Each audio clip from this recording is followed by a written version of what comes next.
Bienvenue à tous, j'espère que vous allez bien. Bienvenue sur Portugal Facile. Pour ceux qui ne me connaissent pas, je suis Josiane Ginga. Sur cette chaîne, nous parlons de l'expatriation au Portugal, nous parlons de la vie au Portugal et nous parlons de l'entrepreneuriat au Portugal. Si c'est un sujet qui t'intéresse autant pour moi, n'hésite pas déjà de t'abonner à la chaîne parce que ici, nous allons vous expliquer comment est la vie au Portugal, les opportunités d'affaires, le tourisme et bien d'autres choses encore. Aujourd'hui, je vais vous parler du coût de la vie au Portugal en 2025. Donc, si tu es un touriste ou alors tu aimerais venir visiter le Portugal, écoute cette vidéo jusqu'à la fin. Le coût de la vie ici au Portugal est en baisse de au moins 18% par rapport à la France. Donc, un citoyen français qui vient vivre ici au Portugal, il sera beaucoup plus à l'aise par rapport lorsqu'il vivait en France, d'accord? Mais cependant, il y a des prix qui sont à la hausse, notamment dans le domaine du logement, notamment dans le domaine de l'alimentation, notamment dans le domaine du transport. Et dans la suite, je vais vous dire et je vais vous donner des explications par rapport à ces différents domaines-là. Premièrement, nous allons parler du logement au Portugal. Vous savez, le Portugal, c'est un pays touristique, principalement la ville de Lisbonne. Ici à Lisbonne, nous avons plusieurs sites touristiques et cette ville est beaucoup plus attirée par des touristes qui viennent de divers horizons. Donc, cependant, le prix du logement a augmenté environ de 18%.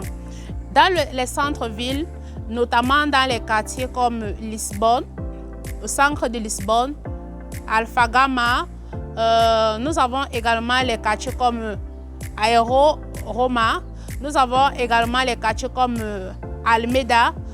Tous ces quartiers-là qui sont autour du centre de Lisbonne sont des quartiers où les logements sont très coûteux. Là, vous allez avoir un logement, au moins un T0 ou alors un T1, environ 950 €, 1000 €. Là, vous allez avoir une chambre environ 500 €, 550, voire 600. Vous allez avoir même à l'escrime 700 € uniquement une chambre.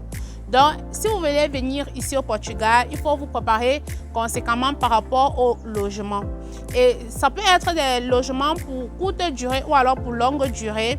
Peu importe, les logements, le prix des logements ont été à la hausse. Que vous soyez là pour un court séjour ou alors pour un long séjour, vraiment, il faut tenir compte de ça.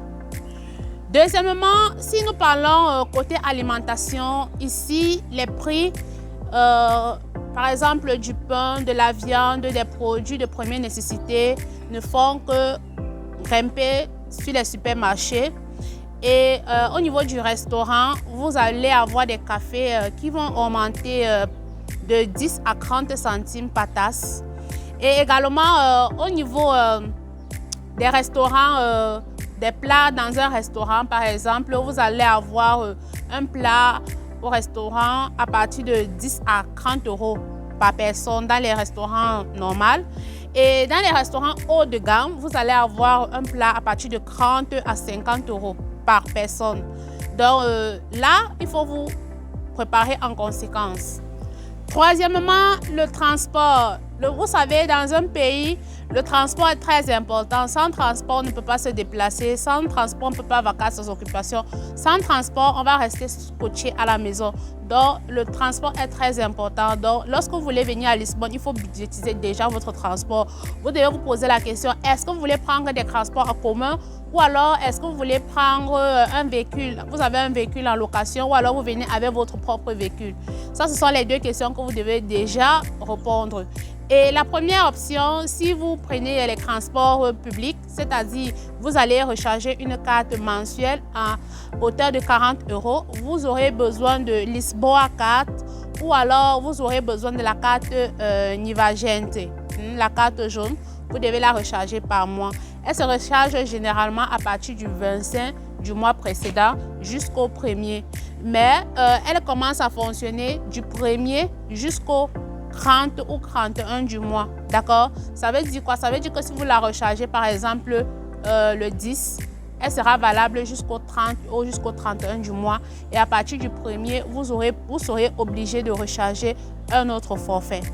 Et en rechargeant la carte, ça vous facilite le déplacement. Vous pouvez l'utiliser sur le train, vous pouvez l'utiliser en bateau, vous pouvez l'utiliser en métro également, vous pouvez l'utiliser en bus, d'accord? Mais si vous voulez prendre le taxi, ça c'est un autre forfait. Si vous voulez prendre le taxi, vous allez payer avec votre carte bancaire ou alors vous allez prendre un Uber ou alors un Bolt.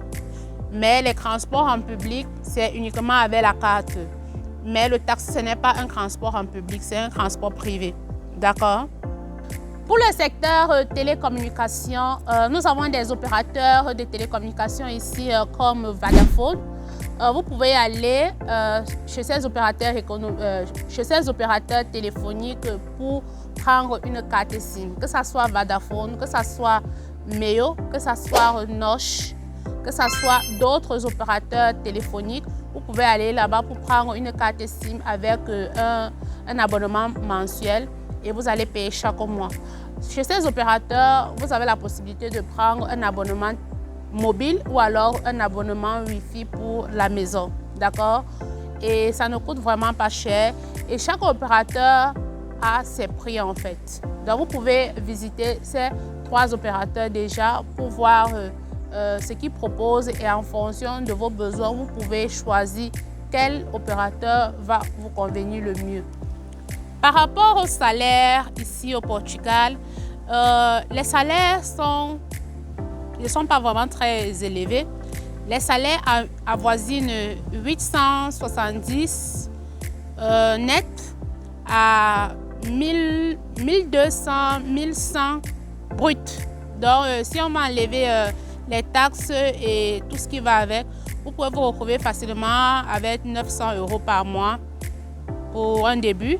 Et à partir de ces 900 €, vous pouvez maintenant budgétiser votre mois. Vous allez enlever le logement, l'alimentation et bien d'autres. Et il faut noter ici que ce salaire-là, c'est uniquement votre salaire brut. En dehors de ça, vous avez généralement les cartes de repas qu'on donne à hauteur de 7 € par jour, 7 à 9 € par jour, ça dépend des entreprises. Donc, si on va ajouter à ça, à la fin du mois, vous pouvez vous retrouver dans 1200 et 1300, d'accord? Et en fonction de ça, vous pouvez budgétiser votre mois et voir ce qui va vous revenir à la fin du mois, si c'est possible pour vous d'épargner.